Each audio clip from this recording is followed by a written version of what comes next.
Então, como eu falei, essa é a segunda parte das orientações para a nossa primeira avaliação.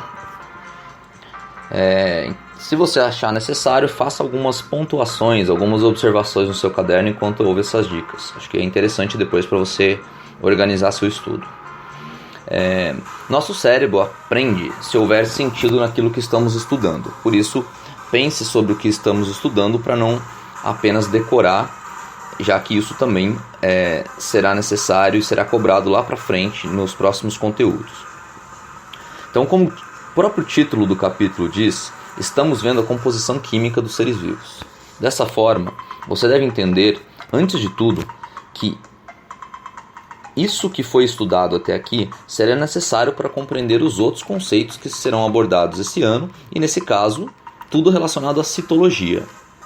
Por esse motivo, compreender a composição química dos seres vivos é compreender a composição química das menores unidades funcionais que formam os seres vivos, ou seja, a composição química da célula. Cada componente químico celular, em determinadas concentrações, imagine concentrações de substâncias, irá compor as estruturas celulares, como as organelas, o conteúdo do núcleo, o citoplasma, as membranas, e também irão reagir quimicamente com diversas outras substâncias que entram e saem da célula e são formadas e degradadas nas células também. Nesse sentido, a fisiologia celular é uma sub-área da biologia que estuda o funcionamento das células. Assim, é necessário conhecer os tipos de substâncias que permitem que essas células funcionem, e foi isso que vimos até o momento, ou seja, esses tipos de substâncias. Sabendo disso, é importante que você conheça diferenças básicas entre substâncias orgânicas e substâncias inorgânicas, além de entender como e por que elas são classificadas da forma que são, como os monossacarídeos, os oligosacarídeos, os tipos de lipídios, os ácidos nucleicos, a classificação dos ácidos nucleicos e as propriedades que essas moléculas apresentam. Uma forma eficiente de estudar esses conceitos, além de resumos, é fazer mapas conceituais que analisem as funções e a estrutura química dessas substâncias. Então, de maneira aleatória, anota um monte de nomes das substâncias e tenta fazer relação entre elas, pensar sobre como elas se relacionam, como você poderia dar exemplos sobre isso. Pergunte-se, por exemplo, de que forma a água interfere nessas substâncias. E para responder, lembre-se do que foi falado sobre ela. Lembre que são moléculas polares e que isso, no caso das moléculas da água, e que isso irá interferir na forma como os sais minerais presentes nos seres vivos serão diluídos.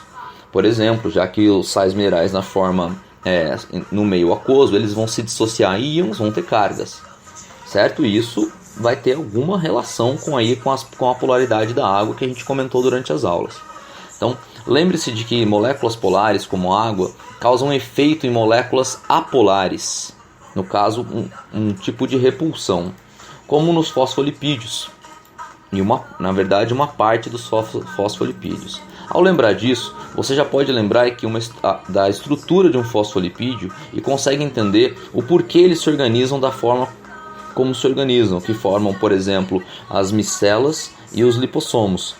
A gente até fez um teatrinho em sala sobre isso.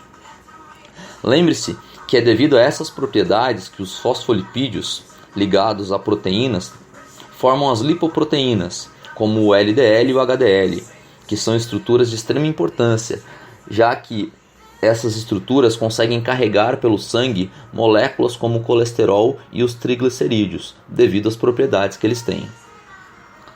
Por isso, você deve refletir quais seriam essas propriedades. Para finalizar, pense na importância dos ácidos nucleicos. São eles os responsáveis por praticamente todas as características que nós seres vivos temos. Lembre-se que essas moléculas atuam através de seus fragmentos, os genes, e que são eles os responsáveis pela produção de proteínas, os polímeros biológicos formados pela união de aminoácidos, e que são importantes para reduzir a energia de ativação de reações químicas. Por isso, algumas proteínas são as enzimas que conhecemos como catalisadores de reações químicas. e que essas moléculas podem sofrer desnaturação se expostas a condições ambientais extremas. O que seriam condições ambientais extremas? Seriam aquelas que são diferentes daquelas que ocorrem em condições ideais nos seres vivos, ao qual pertencem. É por isso que quando você fica com febre, como eu comentei, você acaba tendo problemas maiores, justamente porque você pode ter um funcionamento inadequado das suas enzimas. Então é isso.